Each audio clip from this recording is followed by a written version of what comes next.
अस्सलाम वालेकुम। आज 17 जुलाई है, जुमेरात का दिन है, 2025 है। आज हम रियल आईडी बनाने के लिए जा रहे हैं मोटर व्हीकल कमीशन वैन में, न्यू जर्सी।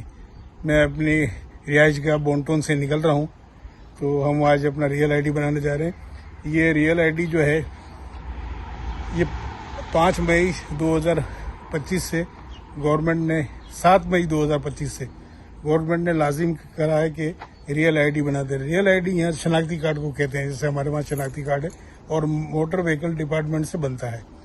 इससे ये होगा कि अब रियल आईडी से आप डोमेस्टिक फ्लाइट वगैरह के में जा सकेंगे। विदाउट रियल आईडी जो है ना डोमेस्टिक फ्लाइट वगैरह नहीं कर सकेंगे, और गवर्नमेंट डिपार्टमेंट में भी एंट्री नहीं हो सकेगी रियल आईडी के बगैर। वैसे तो हमारे पास आईडी है, ये आईडी यहाँ कंपलसरी होता है क्योंकि ये ड्राइविंग लाइसेंस के तौर पे भी यूज होता है यहाँ पे, और सब चीज़ों में समझ यही शनाख्ती कार्ड है। और ये रियल आईडी जो है वो इम्पोर्टेंट है, बहुत ज़रूरी। हालांकि ना हो रियल आईडी तो आप पासपोर्ट भी दिखा के काम कर सकते हैं, मगर कौन पासपोर्ट लेके घूमेगा। तो ये रियल आईडी बना लेते हैं। आज टाइम भी था, तो हमारा जो है 1:40 पर है अपॉइंटमेंट वहाँ पे motor vehicle commission Wayne New Jersey में। तो अभी हम निकल रहे हैं, इंशाल्लाह वहाँ जाके आपको बताते हैं। अस्सलाम वालेकुम। ये मोटर व्हीकल कमीशन का हमारा ऑफिस है वैन में।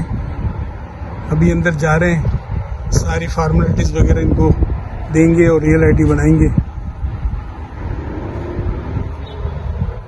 गाड़ी पार्क कर दी हमने यहाँ पे। रियल आईडी बनाने के लिए मोटर व्हीकल कमीशन ने जो हमसे डॉक्यूमेंट्स मांगे वो हमने सबमिट कर दिए हैं। वो ये देखना चाह रहे थे कि भाई इनका एड्रेस क्या है, तो जो हमें कुछ इन्वॉल्व भी दिए हैं, जो हमारे घर पे डाक आती है। अमेरिका में तो आप जानते हैं, अगर आप यहाँ जो भी रहता है आपका जानने वाला या आप भी यहाँ रहे हो तो यहाँ डाक बहुत आती है, तो उसमें उससे भी जाहिर हो जाता है कि भाई ये इनकी रेजिडेंशियल एड्रेस है। इसके अलावा बैंक स्टेटमेंट भी मांग लेते हैं, उसमें भी एड्रेस होता है। तो ये प्रूफ होता है एक तरह से कि भाई ये इसी जगह रहते हैं। और इसके अलावा दीगर चीजें भी ये लोग मांगते हैं, जो हमारा सोशल सिक्योरिटी कार्ड है, और हमारी पहले यहाँ आईडी बनी थी वो भी चेक करते हैं, देखते हैं। तो रियल आईडी का जो कंसेप्ट जो है ये उसी वक्त ही 9/11 से इनके जहन में था, जब ये अटैक हुआ था यहाँ पे। तो कमीशन ने रिकमेंडेशन दी थी कि भाई रियल आईडी बनाई जाए, जो अमेरिका में रहते हैं या जो यहाँ सिटीजन है, कि भाई इन सबका रियल आईडी बना दिया जाए, ताकि कोई प्रॉब्लम ना हो किसी को। ये 18 साल से ऊपर वालों के सबका बनता है, 18 साल से कम वालों का नहीं बनेगा। और ये समझ ले ऐसे ही जैसे वो हमारे स्मार्ट कार्ड है, और ये एक तरह से एक ड्राइविंग लाइसेंस है, मगर ये पासपोर्ट के जैसा भी ट्रीट किया जाता है। अगर आपको डोमेस्टिक यहाँ पे फ्लाइंग कहीं जाना हो, सफर करना हो, तो ये बहुत जरूरी है रियल आईडी। इसके बगैर मुश्किल हो जाएगा, क्योंकि इन्होंने डेडलाइन दी थी कि 7 मई 2025 तक बना लें। अब तो खैर बहुत आगे चला गया, आज तो 17 तारीख है मई की, मगर चूंकि काम इनके पास ज्यादा है तो उन्होंने इसको एक्सटेंड करी है डेट को। तो ये इसके अलावा भी ये एक फॉर्म होता है जो मैंने फिल करके दिया था इनको। इसमें सारी डिटेल होती है इस फॉर्म में, ये भर के दिया। और $35 इसकी फीस होती है, $35 जो है, तो वो भी पे कर दी है। तो 15-20 दिन में आ जाएगा। मीनवाइल उन्होंने अगर नहीं भी दिया तो ये इंटीरियम लाइसेंस भी इन्होंने बना के दिया है मुझे, कि भाई आप इसको यूज करें। अगर नहीं आता तो, मगर आ ही जाता है 2 हफ्ते में, जो है ना बाई पोस्ट आ जाता है इनके यहाँ से। तो $35 हमारे यहाँ न्यू जर्सी में है।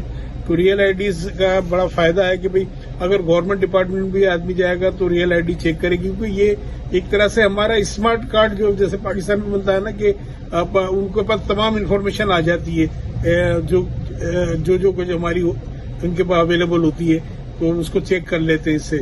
तो इससे पहले भी आईडी तो था, मगर वो समझ लें स्मार्ट जैसा हमारे वहाँ होता है, स्मार्ट कार्ड वाली नहीं थी हमारी, मगर ये बन गया है। तो ये बड़ा अच्छा था, बहुत आसानी से और बहुत इजी तरीके से बन जाता है। तो ये सब अभी करके हम निकले हैं बहुत आसानी से और पीसफुल तरीके से बन के बेहतर हुआ, अच्छा हुआ ये। तो ये बनाना बहुत जरूरी है यहाँ पे, और लोग बना भी रहे हैं। चूंकि मेरा भी जो है ना वो ये समझ लो कि तकरीबन 20-25 दिन बाद जो है ना आईडी जो है वो खत्म हो रही थी उसकी मुद्दत, تو اس لیے انہوں نے مجھے تاریخ بھی جلدی دے دی کہ بھئی آپ جو ہے آ کے اپائنٹمنٹ کی ڈیٹ دے دی. تو سارے ڈاکومنٹس دے دیے. یہ سارے ڈاکومنٹس میں لے کے گیا تھا. اس میں انہوں نے یہ ڈاکومنٹس اتنے میرے پڑے ہوئے اس میں, اور اس کی ساری کاپیاں دیکھ بھی لی اور ڈاکومنٹس میں نے سبمٹ بھی کر دیے. تو یہ کہ وہاں فیس بھی لے لی اور مجھے یہ سب سلپ بھی دے دی. تو یہ کہ ایک بہتر ہو گیا یہاں پہ یہ ہمارے لیے جو ہے نا ریئل آئی ڈی بنانا جو ہے. اب یہ کہ سمجھ لیں کہ کوئی پرابلم نہیں ہوگا. اور ریئل آئی ڈی کے اوپر جو نا عام طور پہ آئی ڈی جو ہے نا یہ شناختی کارڈ ہے, یہاں پہ ڈرائیونگ لائسنس ہے. یہ مقصد ہے کہ اس سے کوئی سٹیزن شپ پروف نہیں ہوتی, کہ مقصد ہے کہ وہ ڈرائیونگ لائسنس ہے مگر یہ سمجھا بالکل اسی طرح جاتا ہے کہ اس کے بس وہ آپ کے جیب میں ہے تو پھر باقی کسی چیز کی ضرورت نہیں ہے. مگر اگر آپ کے پاس یہاں یہ نہیں تھا, اگر انہوں نے 7 مئی 2025 ڈیڈ لائن دی تھی کہ بنا لو, مگر چونکہ آپ ایکسٹینڈ کرتے جا رہے ہیں تو پہلے تو یہ ڈیٹ تھی کہ اس کے بعد آپ نہیں سفر کر سکتے, مگر چونکہ اب ایکسٹینڈ کر دی ہے. مگر ہاں اگر آپ کے پاس پاسپورٹ ہے یہ چیزیں ہیں تو پھر وہ کر سکتے ہیں اور دیکھ لیتے ہیں. مگر یہ بہت ضروری تھا تو یہ بننے بھی دے دیا ہے, وہ بنا دیا ہے. تو یہ اچھا ہو گیا ایک طرح سے, کیونکہ ڈاکومنٹس وغیرہ سارے جو ہیں وہ انسان کو پورے رکھنے چاہیے. جو ضرورت ہے قانون جو ہے وہ اس کو اوبے کرنا چاہیے, رول اینڈ ریگولیشن کو.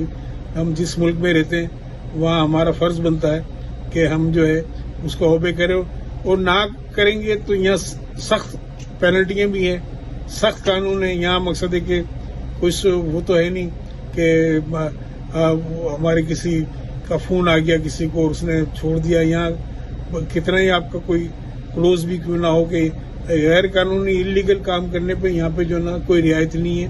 اور اسی وجہ سے پیسفل ہے, یہاں پہ کوئی پرابلم بھی نہیں ہے, کسی چیز کو کوئی تکلیف بھی نہیں ہے, کہ کسی کو ڈر بھی نہیں ہے, خوف بھی نہیں ہے, کیونکہ سب کو پتا ہے قانون ہے اور سخت قانون ہے. جو قانون کی خلاف ورزی کرے گا تو مقصد ہے کہ وہ تکلیف میں آئے گا. ہمارے یہاں پاکستان جیسا نہیں ہے ماحول جو ہے نا, اور یہاں مجرم کو پکڑنے میں بہت دیر بھی نہیں لگتی. مجرم جو ہے نا کسی نہ کسی طرح بہت جلدی ان کے شکنجے میں آ جاتا ہے اور سزا بھگتتا ہے.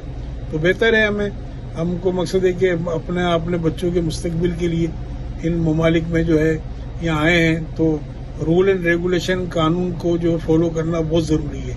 اور ویسے بھی میں تو ویسے لا کا اسٹوڈنٹ ہوں, قانون کی تو میں ویسے ہی پاسداری کرتا ہوں, تو یہ بہت ضروری ہے. اور مجھے اچھا بھی لگتا ہے کہ قانون کی پاسداری ہونی چاہیے اور انصاف کا بول بالا ہونا چاہیے. اور جن کے ساتھ ناانصافی ہوتی ہے تو مجھے اندر سے بڑی تکلیف بھی ہوتی ہے.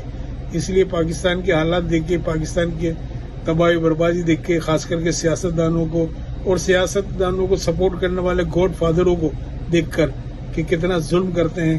اللہ تعالیٰ نے مقصد ہے کہ سمجھ لیں کہ ابھی ڈھیل تو دی ہوئی ہے, مگر ہے کہ بڑے خطرناک نتائج سے دوچار ہونا پڑے گا جو ظلم و زیادتیاں کرتے ہیں لوگوں کے ساتھ. اللہ کی رسی جو ہے, اللہ جو ہے جب کسی اپنی کھینچتا ہے تو پھر آپ کو ایسی تکلیف میں آپ مبتلا ہو جاتے ہیں کہ سوچ بھی نہیں سکتے. تو یہ ہے کہ جو ہمارے یہاں پاکستانی جتنے بھی ہیں یا انڈین ہیں یا بنگلہ دیشی ہے یا جو بھی ہمارے مسلم ہیں, وہ اللہ کے فضل سے یہاں ہمارے بچے وغیرہ سب قانون کی پاسداری کرتے ہیں. غیر قانونی کام کرنے کا نہ سوچتے ہیں, نہ پسند کرتے ہیں, نہ کرتے ہیں. تو یہ وجہ ہے کہ ہر کام کو لیگلی کرتے ہیں. تو اللہ تعالیٰ آپ سب کو اپنی حفاظت میں رکھے, اپنی امان میں رکھے, آپ کو خوشیاں نصیب فرمائے اور تکلیف سے اور پریشانی سے بچا کے رکھے. السلام علیکم.